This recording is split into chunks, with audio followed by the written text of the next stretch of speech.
Колись, дуже давно ще до того, як людина винайшла лампочку і автомобіль, земля була чистою і квітучою. У річках та озерах, морях і океанах жило багато різної риби. У небо підіймалися не літаки, а великі і маленькі птахи. А ліси, поля та луки населяли різні звірята й комахи. Та от біда. З кожним великим винаходом людина все більше забирала у землі. Їй потрібен був і ліс, і вода, а згодом і повітря. От іде людина разом з дитиною полем, рідну травичку зірве з коренцем, пляшку з-під води покидає прямо по блакитних волошках до мишачої нірки. Так і закрила вхід.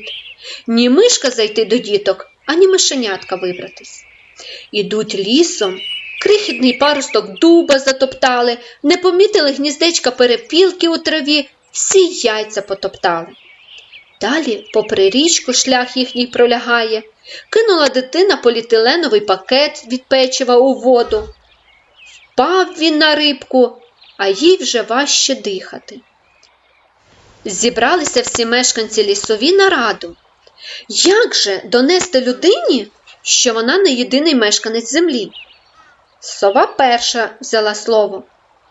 Ліс вирубують, у полі квіти й трави нищать, повітря викидами забруднюють, води чистої годі й шукати. Треба нам щось робити. Черепаха, що сиділа на листях латяття, запропонувала. Може, ми листа напишемо? Давайте, давайте, почулись звідусіль. Написали вони листа до людини. Найшвидша пташка віднесла його до людського будинку і залишила на порозі. «Дивіться, мамо, татусю, нам лист!» – зраділа дитина. «Мені ніколи», – відмахнулась мама і пішла на роботу. «Ой, я вже спізнююсь!»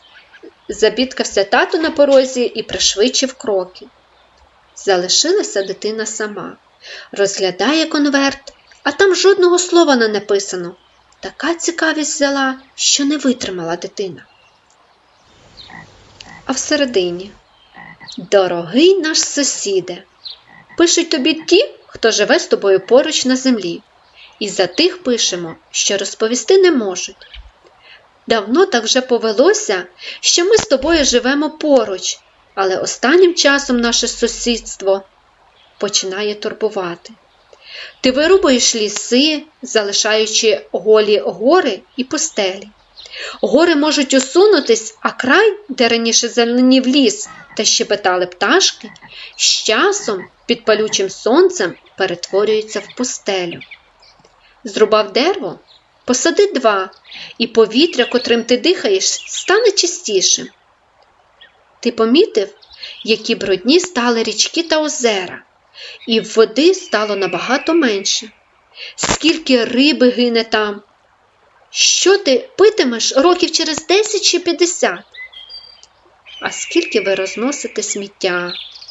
Зовсім скоро і чистого місця на землі не залишиться. Папір переробити можна. Його легше переробити, ніж зробити новий. Та й дерева рубати не доведеться. Старий ніж можна не залишати у полі після пікніка, а дозволити йому стати чимось ще. Ти помітив, скільки довкола скла? Воно ж теж перероблюється. І нехай мамина улюблена ваза розбилася, але завтра чи післязавтра вона може стати склянкою чи гарною салатницею. Дитина втомилася читати, але прочитане геть змінило її.